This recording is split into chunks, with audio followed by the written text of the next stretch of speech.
Right at the foot of the Giza pyramids, this absolutely monumental project, decades in the making, is finally about to open its doors.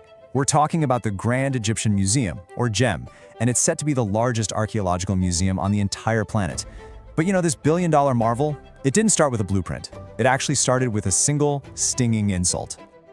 Yep, it all kicked off with that one sharp comment. Back in the 1990s, an Italian visitor apparently said this to Egypt's Minister of Culture. Now, the minister already knew that the historic museum in Tahrir Square was just bursting at the seams, but hearing it put so bluntly, that one remark helped ignite a full-blown national mission. You don't just, add a new wing. You have to dream bigger, way bigger. You launch one of the most ambitious cultural projects of the 21st century. So how on earth does a nation turn a single moment of criticism into a billion-dollar monument that honors its own incredible history? Okay, so let's rewind and go back to the very beginning. Before any blueprints were drawn up, before a single construction crane was on site, there was just this growing frustration and the spark of a truly massive idea. For years, Egypt's Minister of Culture knew the painful truth. Thousands and thousands of priceless artifacts were just hidden away in storage, completely unseen by the public. The iconic museum in Tahrir Square was beautiful, but it was old and it was simply overflowing. The pressure was really building, and it was becoming crystal clear that a radical solution was needed. So this idea that was kind of simmering throughout the 90s, well, by 2002, it became a global call to action.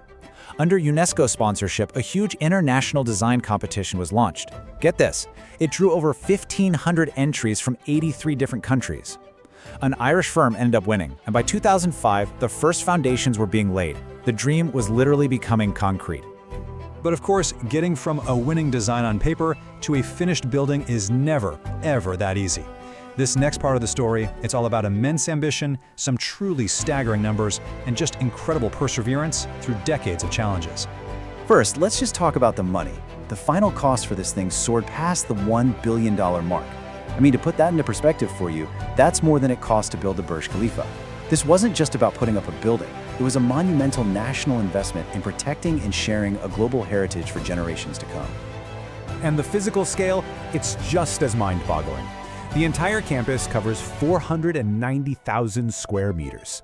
That is the same as about 120 acres or nearly 100 American football fields. It's really less of a museum and more like a city that's completely dedicated to history, designed to handle thousands of visitors at once without ever feeling crowded. So what's going to fill this immense space? Well, the GEM is going to house a collection of roughly 100,000 artifacts, and for the very first time, 50,000 of those are going to be on permanent display, finally rescued from dusty old warehouses and brought into the light. It's just an unprecedented treasure trove all under one spectacular roof. Now, funding a project this massive, as you can imagine, required a true international effort. While Egypt and some other partners contributed, the vast majority of the loans, a full 75% of the total, actually came from Japan.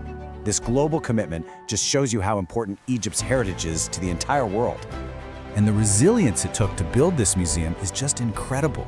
The project had to survive the 2008 global financial crisis, then the political upheaval of the 2011 Arab Spring right in its own backyard, and then, of course, the worldwide shutdown from the COVID-19 pandemic. It faced delay after delay, but somehow, construction never completely stopped. So after all of those challenges, after all that time, what is it actually going to be like to walk through its doors? Come on, let's take a look inside and explore the journey that the museum has crafted for every single visitor. Okay, this is the main event. This is the museum's crown jewel. For the very first time in history, the entire collection of treasures from King Tutankhamun's tomb, all 5,000 plus spectacular pieces, will be displayed together in one place. You have to realize, many of these incredibly delicate items have spent decades in storage, never ever seen by the public before now. So your journey is going to begin in this grand statue hall, filled with these towering pharaonic figures. It's just awe-inspiring. From there, you'll explore galleries showing what daily life was actually like on the Nile, with things like ancient fishing nets and games. You can even learn to read hieroglyphics on interactive screens and step inside virtual reconstructions of ancient temples. And this, right here, is what makes the GEM so unique. It's this perfect fusion of the past and the future. You'll stand right in front of these colossal ancient statues and then use augmented reality to see them in their original temple. You can gaze upon these delicate 1,000-year-old papyrus scrolls preserved by state-of-the-art climate control systems, all while looking out through massive transparent walls at the timeless pyramids themselves. It's just unreal. So the big question is, when does this incredible new era begin? Let's take a look at the museum's grand opening and the kind of legacy it aims to build for Egypt and really for the entire world.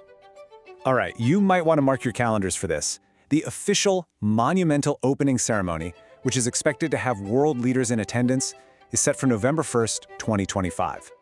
And then, just a few days later, the museum will finally open its doors to all of us, to the public, on November 4th.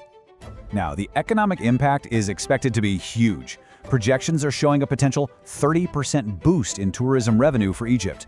But here's the cool part. That new income isn't just profit. It's actually a key to unlocking even more of the past. It's going to be used for a massive national effort to restore over 100 other vital archaeological sites all across the country. And the ambition does not stop on opening day. Oh no. In the coming years, they plan to use AI to create these interactive exhibits that basically simulate daily pharaonic life. They want to develop immersive 5D virtual tours of underwater archaeology in the Nile. There are even plans to expand with international branches. This thing is designed to be a living institution, constantly evolving. So you see, the Grand Egyptian Museum is so much more than just a building. It's a statement. It's a whole new model for how we can connect with our past, using the tools of the future to make history more accessible and more unforgettable than ever before. Which really leaves us with one final thought. If technology can bring the world of the pharaohs back to life with this kind of stunning clarity, what other forgotten corners of our own history are just waiting out there for their own grand revival?